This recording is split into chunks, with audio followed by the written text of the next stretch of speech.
आप सभी बच्चों का बहुत बहुत स्वागत है। बच्चे, जैसा आप बात जानते हैं कि हमने ये पीवाईक्यू एनालिसिस सीरीज आप सभी के एग्जाम कैलेंडर और विशेष रूप से सीजीएल का जो अपकमिंग एग्जाम है उसको देखते हुए शुरू की है।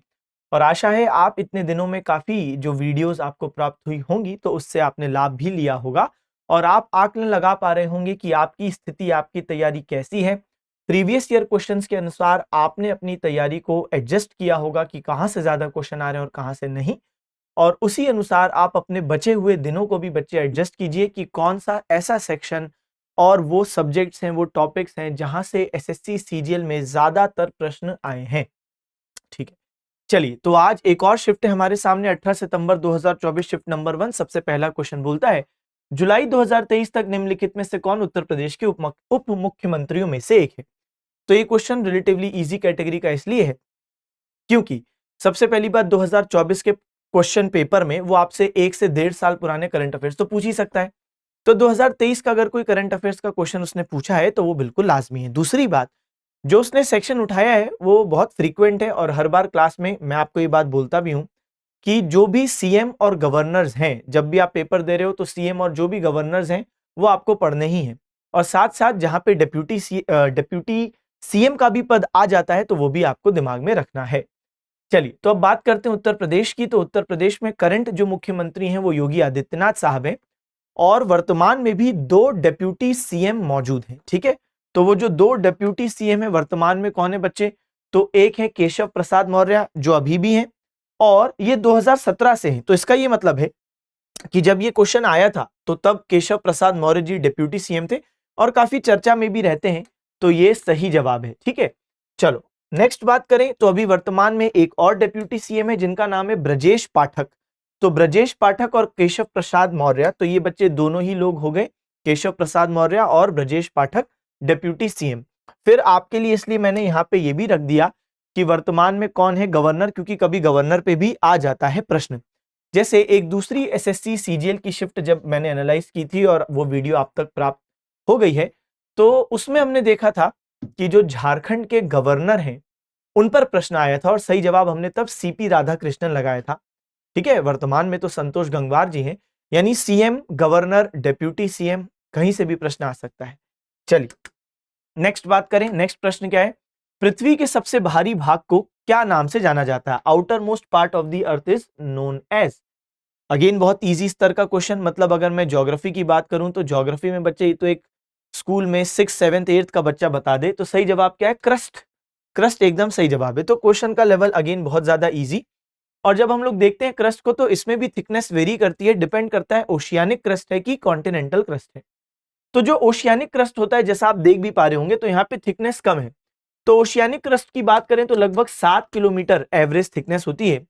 और यही अगर हम कॉन्टिनेंटल क्रस्ट की बात करें तो बच्चे 25 से 30 किलोमीटर के बीच में यहाँ पे थिकनेस होती है। इनफैक्ट अगर मैं इसको और एग्जैक्टली ज्यादा क्लोजली लिखूं तो 35 से 40 किलोमीटर ज्यादा उचित रहेगा कहना।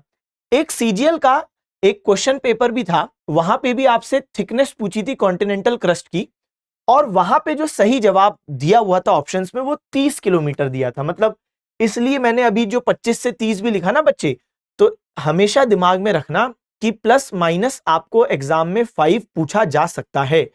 वहां पे जो क्वेश्चन पेपर आया था सीजीएल का ही, वो मैंने एनालिसिस भी किया है, तो वहां पे ऑप्शंस में 35 और 40 नहीं था, वहां पे क्या था, 30 किलोमीटर था।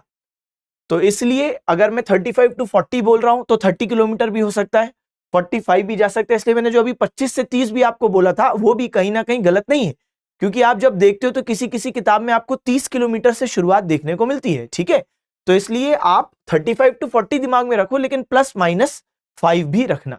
चलो, क्योंकि ये एवरेज थिकनेस है। चलो आओ आगे बात करें। सड़क परिवहन एवं राजमार्ग मंत्रालय की वार्षिक रिपोर्ट 2020-21 के अनुसार सड़क नेटवर्क के मामले में भारत का विश्व में कौन सा स्थान है। रोड नेटवर्क के लेंथ की बात करें तो दुनिया में सबसे ज्यादा बच्चे लेंथ कहां पे है, तो हम देखते हैं कि यूएसए के पास है। और फिर हम लोग बात करते हैं इंडिया की, तो इंडिया सेकंड नंबर पर है। तो यहाँ पे हमारा जवाब क्या हो गया, सबसे पहले तो सेकंड। अब हम लोग बात करते हैं कि जो इंडिया में जो रोड लेंथ नेटवर्क हमने बात किया तो इसमें कितना किलोमीटर, तो उधर देखें अगर हम, तो यहाँ पे हमको पता चलता है कि नेशनल हाईवेज 2% है और अगर मैं लेंथ की बात करूं नेशनल हाईवेज की, तो आप देख सकते हो 1,46,000 किलोमीटर कुछ। यही अगर स्टेट हाईवेज की बात करें तो नेशनल हाईवेज से ज्यादा है, 3% of total road length network है, और 1,79,000, तो 1.79 लाख, सही है, इतना किलोमीटर है। और जो मेजॉरिटी पार्ट है आप देख पा रहे होगे अदर रोड्स जो है 95%, तो 2 और 3 ये 5 हो गया, और 95% 63,45,000 किलोमीटर है कि नहीं। तो ये है अदर रोड्स। तो हो सकता है कभी किसी दूसरे शिफ्ट में, किसी दूसरे बार एसएससी में आपसे ये पूछ ले कि बताओ भाई डिस्ट्रीब्यूशन के national highways total road network का कितना है, स्टेट हाईवे कितना है, और अदर रोड्स कितना है। अभी तो रैंक पूछा इंडिया सेकंड, ठीक है, और फर्स्ट यूएस। 1828 में कलकत्ता में ब्रह्म समाज की स्थापना किसने की? ये बहुत ज्यादा लड्डू क्वेश्चन है। ब्रह्म समाज की स्थापना, अगेन स्कूल लेवल क्वेश्चन है ये तो, लेकिन पूछ रहा है वो सीजीएल में। तो कुछ कुछ ऐसी शिफ्ट होती हैं जो बहुत आसान भी है, कुछ ऐसी होती जो मॉडरेट, और कुछ बहुत टफ भी आती हैं। चलिए अब बात करते हैं बच्चे हम लोग राजा राम मोहन रॉय जी की। तो राजा राम मोहन रॉय जी ने 1815 में आत्मीय सभा की स्थापना की है। किसकी? आत्मीय सभा की स्थापना की है। अच्छा, एक क्वेश्चन तो इनफैक्ट यही आया था कि आत्मीय सभा की स्थापना किसने की है, एक दूसरे शिफ्ट में। तो एक और बात है बहुत नोटिस करने वाली कि जब एसएससी के सीजीएल का कोई एक शिफ्ट होता है ना, उसी के आधार पे बहुत सारे रिलेटेड, कभी कभार तो डिट्टो सेम, वरना कुछ ऑप्शन चेंज कर देंगे, कुछ फैक्ट चेंज कर देंगे, लेकिन इर्द गिर्द टॉपिक के ही घूमते रहेंगे। तो 1814-15 में आत्मीय सभा, उस क्वेश्चन में 1814 दिया हुआ था, तो 1814-15 में आत्मीय सभा। फिर 10 साल बाद 1825 में वेदांत कॉलेज की स्थापना, वेदांत कॉलेज की स्थापना जहां पे वेस्टर्न एजुकेशन और उपनिषद यानी वेदों की शिक्षाएं भी दी जा रही है। और 3 साल बाद इसके ब्रह्म समाज की स्थापना कर दी। अगर मैं इनके न्यूज़पेपर्स के बारे में बात करूं तो इनके जो न्यूज़पेपर्स हैं, संवाद कौमुदी, तो जो संवाद कौमुदी न्यूज़पेपर है बच्चे, संवाद कौमुदी जो न्यूज़पेपर है, तो ये किस भाषा में है? तो बंगाली भाषा में है। अगर हम बात करें मिरातुल अखबार की, तो मिरातुल अखबार किस भाषा में है? तो ये फारसी भाषा में है, पर्शियन लैंग्वेज में है ना। और अगर मैं बात करूं बंगदूत, तो बंगदूत की अगर मैं बात करता हूं तो बंगदूत किस भाषा में है? ये हिंदी भाषा में है बंगदूत। तो बंगदूत बच्चे किस भाषा में? हिंदी भाषा में। चलिए, और सती के उन्मूलन के लिए जाने जाते हैं, क्योंकि इनके ही प्रयासों की वजह से अबॉलिशन ऑफ सती एक्ट 1829 में पास हुआ। और तब गवर्नर जनरल कौन थे बच्चे? विलियम बेंटिंक गवर्नर जनरल थे। चलो आओ, सिद्धो और कानू निम्नलिखित में से किस आदिवासी विद्रोह के नेता है? तो ये भी अगेन हम लोग क्लास में करते हैं ट्राइबल रिवोल्ट्स के चैप्टर में, ठीक है, तो ये इजी क्वेश्चन है। तो हम देखते हैं कि बच्चे संथाल जनजाति ने विद्रोह किया 1855-56 की ये बात है। तो ये कहानी ये है, यहाँ पे मैंने आपके लिए इसलिए थ्योरी भी डाल दी कि संथाल एक कृषक जनजाति है। कृषक जनजाति का मतलब क्या है कि मतलब ये जनजाति भी है, मतलब जंगल फॉरेस्ट वाले एरिया में भी रह रहे हैं, लेकिन खेती भी कर रहे हैं, तो कृषक जनजाति। अब हुआ क्या कि जब ये क्योंकि कृषक हैं तो इनसे बहुत ज्यादा टैक्स लिया जा रहा है, तो सबसे पहले प्रकार का शोषण है टैक्स बहुत ज्यादा लिया जाना, कि मतलब व्यक्ति जितना उगा रहा है उसका अगर अधिकतम हिस्सा वो जमींदार और सरकार को दे रहा है, तो जाहिर सी बात है आप उसके पेट पे लात मारोगे तो वो विद्रोह करेगा ही। तो नंबर 1 टैक्स बहुत ज्यादा है। अच्छा, जो नहीं दे पा रहे हैं टैक्स, तो उनसे उनकी जमीन ले ली जा रही है, बेदखल कर दिया जा रहा है। कई बेचारे जो होते थे लोग, वो हाथ पांव जोड़ते थे कि ठीक है हमें निकालो मत, तो उनको बोला जाता था फिर तुम्हें फोर्स लेबर करना पड़ेगा, बलात् श्रम। और वहां पे बेगार भी होता था कि बेगार करना पड़ेगा। बताओ, वही मतलब फोर्स लेबर है और आपको कोई पैसा नहीं मिल रहा, आप उनके लिए फ्री में काम कर रहे हो। इसके अलावा कई सारे ऐसे लोग होते थे जो टैक्स देना भी चाहते हैं और जमीन से निकलना भी नहीं चाहते, बेगार नहीं करना चाहते, तो वो कहां जाएंगे? साहूकार के पास, लाला मनी लैंडर, कि आप हमें लोन दे दो तो हम जमींदार को दे दें। लेकिन अभी जो साहूकार है ये भी एक शोषण करने वाला वर्ग है। ये दे तो देगा पैसा उधार, लेकिन बहुत हाई इंटरेस्ट रेट चार्ज करेगा। ऐसी स्थिति में ऑब्वियस सी बात है बहुत हाई इंटरेस्ट रेट चार्ज करेगा, तो अगले साल अब आपको जमींदार को भी देना है और इस साहूकार को भी उसका इंटरेस्ट देना है। कहां से दोगे? तो फिर धीरे धीरे किसान की स्थिति, या हम कहें ये जो जनजाति जो कृषक है उनकी स्थिति खराब होती जाएगी। ये कुछ ना कुछ गिरवी रखते जाएंगे साहूकार के पास, तभी तो वो नया लोन देगा। और तभी हम देखते हैं कि सिद्धू और कान्हू के नेतृत्व में विद्रोह हुआ, लेकिन अंततः ब्रिटिशों ने इस विद्रोह को कुचल दिया। ठीक है, चले तो क्षेत्र आपके सामने है। तो जो क्षेत्र है आप देख पा रहे हो, राजमहल पहाड़ी झारखंड। चलो आओ आगे बढ़े। वैदिक काल में प्रचलित वर्ण व्यवस्था के अनुसार निम्नलिखित में से कौन सा वर्ण नहीं था? ये कोई क्वेश्चन है? तो अगेन बच्चे one of the most easiest question, history के क्वेश्चन बहुत आसान है इस शिफ्ट में। तो हम लोग क्या देखते हैं? ब्राह्मण, क्षत्रिय, वैश्य और शूद्र। तो जब हम लोग बात करते हैं ब्राह्मण, क्षत्रिय, वैश्य और शूद्र की, तो ब्राह्मण कौन लोग? जो कि उस टाइम पर वैदिक काल में प्रीस्ट या टीचर हुआ करते थे, तो पुजारी हैं या शिक्षक हैं। क्षत्रिय शासक, प्रशासक, तो मतलब यहाँ पे क्या बात हो रही है? Ruler, administrators. फिर वैश्य की बात करें तो ट्रेडर्स हो गए, किसान हो गए, व्यापारी किसान। शूद्र मोची, कुम्हार, शूद्र। और हम देखते हैं ऋग्वैदिक काल में, यानी जो आपका 1500 ईसा पूर्व से 1500 ईसा पूर्व से जो आपका 1000 ईसा पूर्व तक का समय है ऋग्वैदिक काल, यहाँ पे वर्ण व्यवस्था बहुत लचीली थी, फ्लेक्सिबल थी। तो व्यक्ति प्रोफेशन चेंज करके अपना वर्ण चेंज कर सकता है। जैसे मान लो मेरे पिता, अब मान लो मेरे पिता जो हैं वो पुजारी हैं, तो वो ब्राह्मण हो गए। लेकिन मान लो कि मैं चूज करता हूं प्रोफेशन क्या, कि नहीं नहीं मैं तो बनूंगा मान लो रूलर, तो मैं हो जाऊंगा क्षत्रिय। यानी एक ही घर में अलग अलग मेंबर्स अलग अलग वर्ण के हो सकते हैं। कि भाई अगर मैं पैदा हुआ हूं व्यापारी परिवार में, तो फिर ऐसी स्थिति में मेरा जो परिवार है, भले ही अगर वो वैश्य वर्ण को फॉलो कर ले, लेकिन मैं अगर ले लेता हूं क्या, शिक्षक बनना, तो ऐसी स्थिति में मैं क्या हो जाऊंगा? ब्राह्मण वर्ण का। तो कुल मिला के हम लोग एक चीज नोटिस करते हैं कि अलग अलग परिवार के लोग अलग अलग प्रोफेशन ले सकते थे, वर्ण बदल सकता था। लेकिन लेटर वैदिक एज में जब हम लोग आते हैं, यानी 1000 बीसी से जब हम लोग 600 बीसी के बीच में आएंगे, तो ऐसी स्थिति में हम लोग क्या देखते हैं? तो ऐसी स्थिति में जो वर्ण व्यवस्था है वो रिजिड हो गई। रिजिड हो गई का क्या मतलब है? कठोर हो गई। इसका क्या मतलब है? कि now varna is based on birth, कि अगर कोई व्यक्ति का जन्म वैश्य परिवार में हुआ है, उसके पिता व्यापारी हैं, तो पिता का वर्ण वैश्य हो गया। लेकिन अगर वो व्यक्ति बन जाता है रूलर, तब भी वो क्षत्रिय नहीं हो पाएगा। अब प्रोफेशन से लिंक नहीं था वर्ण, अब किससे लिंक्ड है? अब लिंक्ड है बर्थ से। तो वो व्यक्ति भी जीवन भर कितना प्रोफेशन बदल ले, वो रहेगा वैश्य ही वर्ण का। ठीक है, तो एक ये बात हो गई। सबसे पहली बार कहां पे मेंशन्ड है? तो ऋग्वेद में मंडल नंबर 10 में, तो जो पुरुष सूक्त है, पुरुष सूक्त, तो यहां पे सबसे पहली बार वर्ण व्यवस्था का जिक्र है। चलो, तो हमने यहां पे देखा समिति नाम का कोई वर्ण नहीं है। आओ पता लगाएं कि सफेद, तो भाई जो साइंस के क्वेश्चन है, साइंस के एक्सपर्ट फैकल्टी देखेंगे। एक और साइंस का क्वेश्चन है, साइंस के एक्सपर्ट फैकल्टी देखेंगे। निम्नलिखित में से कौन सी नदियां पश्चिम की ओर बहती हैं? एक और दूसरे शिफ्ट में हमने सेम बात देखी थी, तो मैंने आपको एक ही डायग्राम दे दिया है बच्चे, इसको अच्छे से बिल्कुल आप रखो। यहाँ पे आपके पास जो वेस्ट फ्लोइंग रिवर्स जिन पे क्वेश्चन आते हैं वो सब यहाँ पे हैं, इनसे बाहर क्वेश्चन नहीं जाता। तो यहाँ पे सब प्रकार की इंपॉर्टेंट, लेस इंपॉर्टेंट सब नदियां हैं। लूनी है, भद्रा है, शत्रुंजी है, साबरमती है, माही है, फिर नर्मदा है, तापी है, बधार है, वेत्राना है, मंडोवी है या महादई भी जिसको बोलते हैं, जुआरी है, काली नदी, शरावती, भरत पूजा, पेरियार और पंबा। तो बच्चे ये है। अब देखो क्वेश्चन क्या पूछता है, तो कौन सी वेस्ट फ्लोइंग रिवर्स है? माही और साबरमती। इसका सही जवाब है क्या यहाँ पे? बिल्कुल है भाई, तो ये माही है, साबरमती। चलो, प्रथम जनजातीय खेल महोत्सव में पुरुष और महिला दोनों श्रेणियों में कौन सा राज्य चैंपियन रहा? तो ये जो पहला जनजातीय खेल महोत्सव है, ये हुआ भी आयोजित ओडिशा में था और इसमें विनर भी ओडिशा रहा। ठीक है सर, ये बात समझ में आ गई।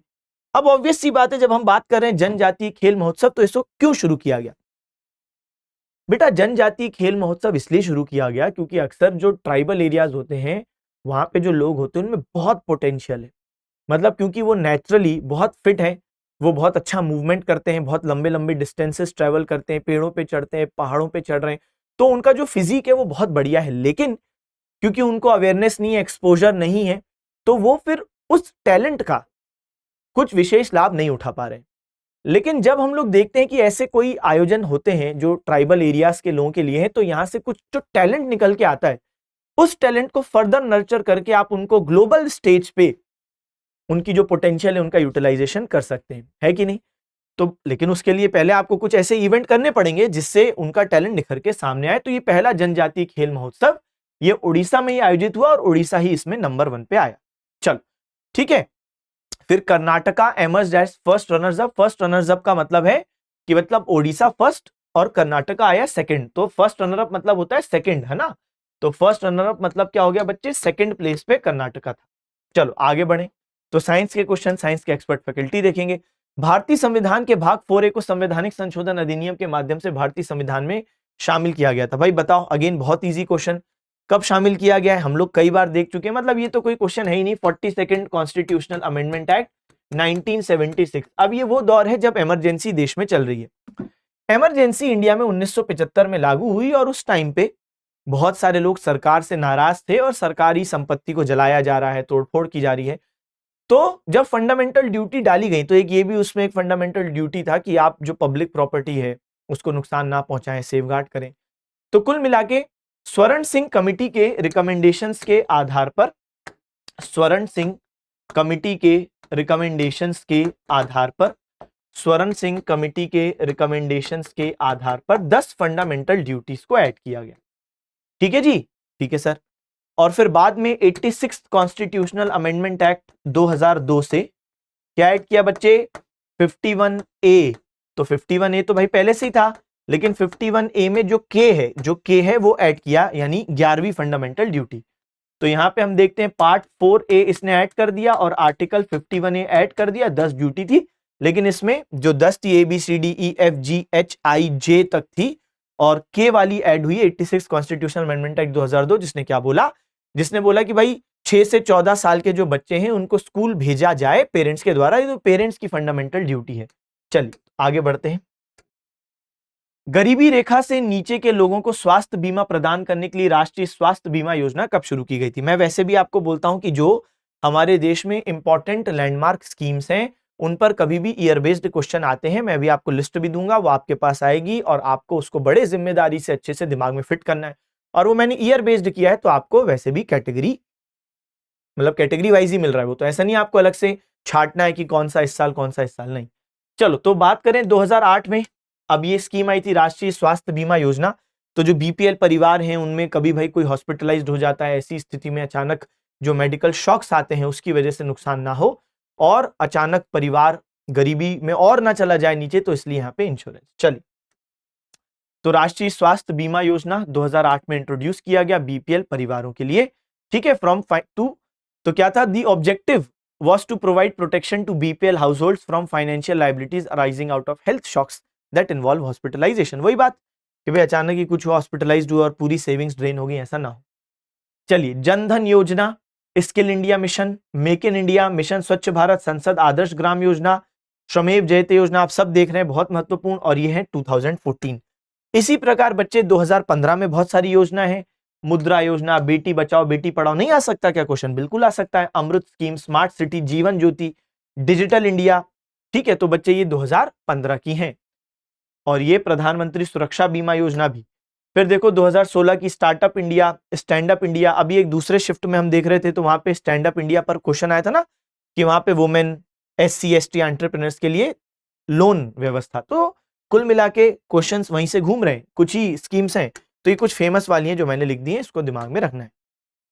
राज्य विधानमंडल के ऊपरी सदन को क्या कहते हैं? ये कोई क्वेश्चन है बच्चे? अगेन बहुत इजी क्वेश्चन आए, पॉलिटी के भी। तो हिस्ट्री और पॉलिटी बहुत इजी आई है, इसमें कोई दो राय नहीं है। तो अपर हाउस स्टेट लेजिस्लेचर का क्या कहलाता है? विधान परिषद। जल्दबाजी में राज्यसभा मत कर देना। क्वेश्चन ने स्टेट लेजिस्लेचर बोला, कई सारे बच्चे ऐसा कर देंगे, अरे अपर हाउस बोला है, अरे चलो भाई राज्यसभा लगा, अरे स्टेट लेजिस्लेचर का पूछा है। तो सही जवाब क्या है? विधान परिषद। और आज हमारे देश में ऐसे कितने राज्य हैं जिनके पास विधान परिषद है? 6। और वो 6 कौन से बच्चे? तो उनको याद भी करना है। उत्तर प्रदेश, बिहार, तो ये हो गया यूपी बिहार। फिर आप देख रहे हो महाराष्ट्र, कर्नाटक, और ये हो गया तेलंगाना और आंध्र प्रदेश। तो देखो भाई, याद रखना बड़ा आसान है, क्योंकि आप एक चीज नोटिस किए, मतलब ज्योग्राफिकली भी याद कर सकते हो। देखो यूपी बिहार भाई भाई, ऐसा करो यूपी बिहार भाई भाई, ज्योग्राफिकली भी देखो यूपी बिहार भाई भाई। तो यहाँ पे हमने लिख दिया, चिपके हुए। तेलंगाना आंध्र प्रदेश, तेलंगाना तो निकला ही आंध्र प्रदेश से, ये भी सिंपल है, ये भी याद हो गया। महाराष्ट्र कर्नाटका बिल्कुल चिपके हुए हैं, तो ऐसे कर सकते हो। तो कितना सिंपल है, यूपी बिहार, महाराष्ट्र कर्नाटक, तेलंगाना आंध्र प्रदेश, तो ये 6 जहां पे अपर हाउस है। चलो भाई, तो साइंस के क्वेश्चन साइंस के एक्सपर्ट फैकल्टी देखेंगे। संसद ने अगस्त 2021 में आवश्यक रक्षा सेवक विधेयक 2021 पारित किया। इसे पारित करने के पीछे कौन सा उद्देश्य है? अब जब ये क्वेश्चन आया था कि इसेंशियल डिफेंस सर्विसेज बिल 2021 जो पास हुआ, तो कई बच्चों को आपत्ति थी कि सर ये तो पुराना क्वेश्चन है, 2024 में 21 का क्वेश्चन। हाँ, ये बात सही है, लेकिन अगर आप क्वेश्चन के ऑप्शंस पढ़ते तो ये बन जाता बहुत आसानी से। अब आप खुद सोचो, 2021-20 में कौन सा समय चल रहा था? सर कोविड वाला समय चल रहा था। अब जब 2021 में कोविड वाला समय चल रहा था, ठीक है, और उससे पहले हमारा एक बार चाइना से भी विवाद हुआ था, तो कहने का क्या मतलब है, मेनली कोविड के टाइम पर तो बच्चे बात यह है कि आप चाहोगे ना कि जो इसेंशियल गुड्स हैं उनका सप्लाई रुकना नहीं चाहिए। और आप जानते हो कि बहुत सारे ऐसे इसेंशियल गुड्स थे कि जिनका सप्लाई होना लोगों के सर्वाइवल के लिए, नॉर्मल लाइफ जीने के लिए बहुत जरूरी था। तो जाहिर सी बात है जब ये एक्ट लाया गया होगा उस टाइम पे तो क्या लाया होगा, 1 रैंक 1 पेंशन, तो उससे भाई उससे क्या लेना देना इसेंशियल सर्विसेज का, तो नहीं। मोर एफडीआई, ऐसे टाइम पे आप एफडीआई एनकरेज करोगे, कोई सेंस नहीं है। और वो भी इसेंशियल सर्विस नाम में लिखा है, तो भाई इसेंशियल सर्विस की आवश्यक जो सामान है उसका सप्लाई नहीं रुकना चाहिए। To appoint more women in defence services, कोई सेंस नहीं इस बात का उस टाइम पे, और इसेंशियल बात है भी नहीं। To prohibit strikes lockouts and lay off, सही बात है कि भाई किसी प्रकार से उस टाइम पर कोई जो यूनियंस है, ट्रेड यूनियंस हो गई वगैरह हो गई, वो किसी प्रकार से स्ट्राइक ना करें, लॉकआउट ना करें। स्ट्राइक करोगे फैक्ट्रीज कंपनी बंद रहेगी, सामान नहीं बन पाएगा, नुकसान होगा। तो इसको रोकने के लिए, ले ऑफ रोकने के लिए कि छटनी, कि लोगों को ना निकाला जाए, अभी चाहिए सामान, तो कोई भी ये फैसला ना करे, इंडस्ट्रीज जो गवर्नमेंट वाली है कि भाई, या कोई प्राइवेट में भी ऐसी है, तो आप फैसला ना करो निकालने का, फिलहाल रखो, हमको अभी जरूरत है सामान की, तो ये वैसे भी बन जाता। चलो, मनी सप्लाई किस प्रकार का कॉन्सेप्ट है, मुद्रा आपूर्ति एक डैश अवधारणा है, flow stock non measurable measurable. Simple है, देखो जब मैं मनी सप्लाई बोलता हूं आपको, तो ये स्टॉक कॉन्सेप्ट है। क्यों क्यों स्टॉक कॉन्सेप्ट है? जैसे मुझे आज बताना हो कि जैसे मान लो फॉर एग्जांपल, मान लो अभी 12:01 हो रहा है फॉर एग्जांपल, अब मैं 12:01 पे ये बता सकता हूं कि मेरे पास कितना मनी का स्टॉक है। मैं बता सकता हूं कि भाई 12:01 पर मेरे पास जो मनी का स्टॉक है, मेरा बैंक बैलेंस है मान लो 20 करोड़। दिल पे नहीं ले लेना है ना, सिर्फ एक एग्जांपल ले रहे हैं, हो जाए तो क्या बात है। चलो, तो 12:01 पर मेरे पास जो मनी स्टॉक है वो कितना है, 20 करोड़। ये मैं मनी सप्लाई बता सकता हूं। तो मनी सप्लाई एक fix specific point of time पे बताया जा सकता है, इसीलिए ये स्टॉक कॉन्सेप्ट है। दूसरा जो टाइप का कॉन्सेप्ट होता है इसे फ्लो, तो वो फ्लो कॉन्सेप्ट किसी एक पॉइंट ऑफ टाइम पे नहीं, बल्कि एक पीरियड ऑफ टाइम पे बताया जा सकता है। जैसे उदाहरण फ्लो कॉन्सेप्ट का, इनकम। 12:01 पे मेरी इनकम क्या है, इस बात का कोई औचित्य नहीं है, कोई सेंस नहीं है, क्योंकि 12:01 पर मेरे बैंक में मान लो एक भी रुपया आया नहीं, तो इसका ये मतलब थोड़ी ना कि मेरे पास इनकम जीरो है, नहीं। तो इनकम देखने के लिए मुझे एक पीरियड ऑफ टाइम देखना पड़ेगा कि एक महीने में कितना पैसा आता है, एक साल में कितना पैसा आता है, तो ये होता है इनकम। तो income, expenditure, GDP, national income, ये सब क्या है, ये सब फ्लो कॉन्सेप्ट है, जिसको मेजर करने के लिए एक पीरियड ऑफ टाइम चाहिए। अब ऐसा इमेजिन करो कि जैसे एक पानी की टंकी है, अब पानी की टंकी में 12:01 पर कितना पानी है ये बताया जा सकता है कि 500 लीटर पानी है, तो ये हो गया स्टॉक कॉन्सेप्ट। लेकिन उस टंकी में कितना पानी अंदर आ रहा है, मान लो हमने टंकी में नल लगा दिया था, कितना पानी आ रहा है या पानी जा रहा है, इनकम एक्सपेंडिचर वाली बात हो गई। ये निकालने के लिए मुझे एक पीरियड ऑफ टाइम चाहिए। मैं ये नहीं बोल सकता कि 12:01 पर इस टंकी में इतना पानी आ रहा है, नहीं। अगर आपको बताना है कि कितना पानी आया, मतलब 12:01 पर कितना पानी आया है, ये नहीं बता सकता। मैं ये बता सकता हूं कि हाँ, 12:01 से लेकर 12:05 के बीच में इस टंकी में इतना पानी आया। तो इनकम और एक्सपेंडिचर निकालने के लिए मुझे एक पीरियड ऑफ टाइम चाहिए, समझ गए? तो मनी क्या है बच्चे, तो एक स्टॉक कॉन्सेप्ट है, ठीक है। चलो आगे बढ़े। इंडियन क्लासिकल वायलिनिस्ट अन्नवरापु रामस्वामी, इनको भाई कौन सा अवार्ड दिया गया 2021 में? तो यहां पे आप बिल्कुल थोड़ा आलोचना कर सकते हो कि 2024 में 2021 का, क्योंकि ये तो भाई देखो ऐसा है कि गैस करना मुश्किल होगा जिस बच्चे ने नहीं पढ़ा। और वैसे भी जब हम लोग अवार्ड्स की बात करते हैं तो बहुत सारे लोग हैं इंपॉर्टेंट और बहुत सारे कंफ्यूजन होते हैं, सबको बहुत सारे अवार्ड मिले। तो यहाँ पे जो वायलिनिस्ट हैं अन्नवरापु रामस्वामी, तो इनको पद्मश्री सम्मान मिला था। ये इंडिया का 4th हाईएस्ट सिविलियन ऑनर है। इंडिया का हाईएस्ट सिविलियन ऑनर क्या है sir? Bharat Ratna. Second highest क्या है sir? Padma Vibhushan. Third highest क्या है sir? Padma Bhushan. Fourth highest क्या है? पद्मश्री। और यहाँ पे आप देख सकते हैं कि 2021 में रामनाथ कोविंद साहब जो राष्ट्रपति हैं वो सम्मानित कर रहे हैं, ठीक है। तो वो सम्मानित कर रहे हैं अन्नवरापु रामास्वामी जी को, जो कि एक वायलिनिस्ट है। चलो, तो यहाँ पे इनके बारे में और भी बातें हैं। तो इनको 2021 में 4th हाईएस्ट सिविलियन ऑनर मिला। इनने कर्नाटक म्यूजिक में अपना जो वायलिन बजाया है, और जाहिर सी बात है उसके लिए ये जाने गए। साथ साथ वायलिन बजाने के दौरान जो इनने नए राग क्रिएट किए हैं वो भी हैं। जैसे नए राग और ताल में बात करें तो वेदादड़ी ताल, त्रिनेत्रदी ताल, श्री दुर्गा राग। लेकिन इतना डेप्थ में एग्जाम में पूछे संभावना नहीं है।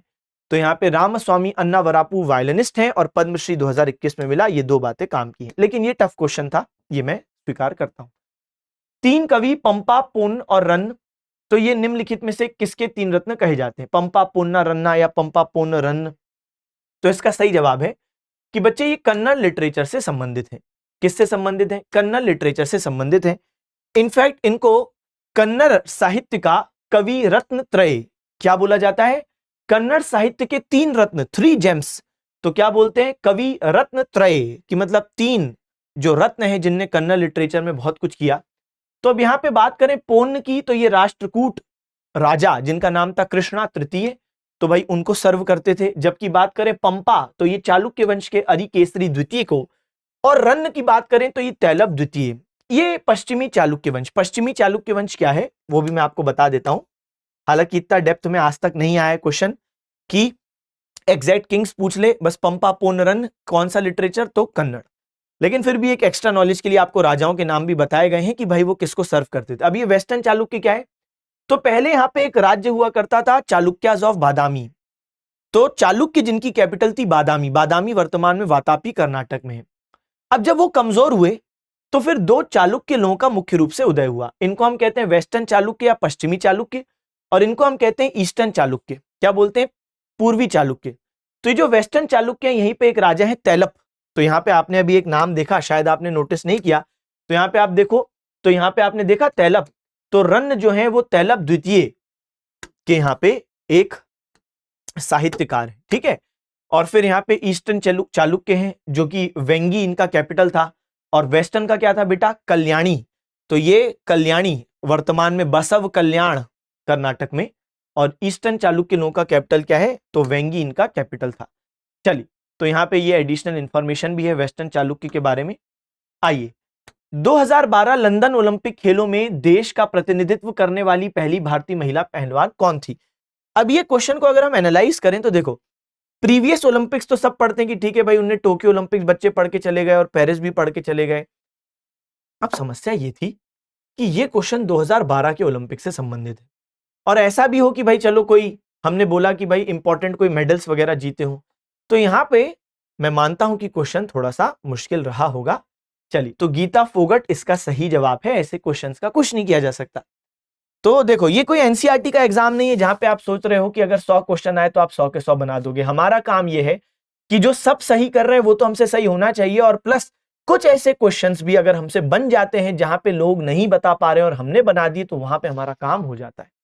लेकिन एक चीज कि जो सब सही कर रहे हैं वो हमसे गलत तो होना ही नहीं चाहिए, तो ये तो खैर कंडीशन है ही।